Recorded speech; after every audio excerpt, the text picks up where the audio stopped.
حضرت شعبی رحمۃ اللہ فرماتے ہیں کہ اللہ نے ہمیں لیٹ پیدا کر کے ہماری تلواروں کو ان کے خون سے بچا لیا، تو کیا اب ہم اپنی زبانوں کو ان کی عزت سے نہیں بچا سکتے؟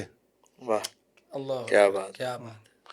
تو اس وقت نا آپ کو سوشل میڈیا پر بھی کئی لوگوں کا چورن بکتا ہی تب ہے جب وہ کسی نہ کسی صحابی پر اپنا ہاتھ صاف کرنا ہاں کر لیں. صاحب کا زبان درازی اور لوگ کہتے ہیں، اچھا مجھے ایک آدمی ملا میرے پیچھے نماز جمعہ پڑھتا تھا، کہتا ہے جی وہ حضرت معاویہ رضی اللہ عنہ کی بات کیسے ہے؟ ایسے ہے. میں نے کہا ایسے ہے.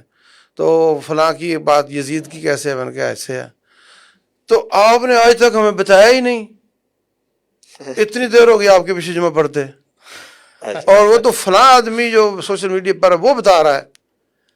تو اچھا، مطلب اس کی باڈی لینگویج یہ کہہ رہی تھی کہ مطلب میں مجرم ہوں، میں نے علم چھپایا ہے اور اس نے انصاف کیا ہے، اس نے وہ علم بتایا ہے. تو میں اس موقع پر یہ نصیحت کرنا چاہتا ہوں اپنے آپ کو اور اپنے سامعین و ناظرین کو کہ ہر علم مفید نہیں ہوتا، ہر علم مفید نہیں ہوتا. ہمارے جو اسلاف تھے وہ صحابہ کرام کے ان فتنے کے زمانے کے علم کو سیکھنے سے منع کرتے تھے. واہ، یہ سیکھنے کی چیز نہیں ہے. تلک امت قد خلت لہا ما کسبت ولکم ما کسبتم ولا تسألون عما كانوا يعملون. تم سے جو سوال کیا جائے گا قبر میں حشر میں اس کا جواب تلاش کرو، اور ان کے بارے میں تم سے نہیں پوچھا جائے گا.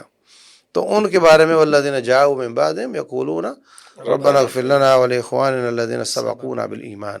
ہم تو خالی ان کے لیے دعا کر سکتے ہیں، ان کے فیصلے نہیں کر سکتے.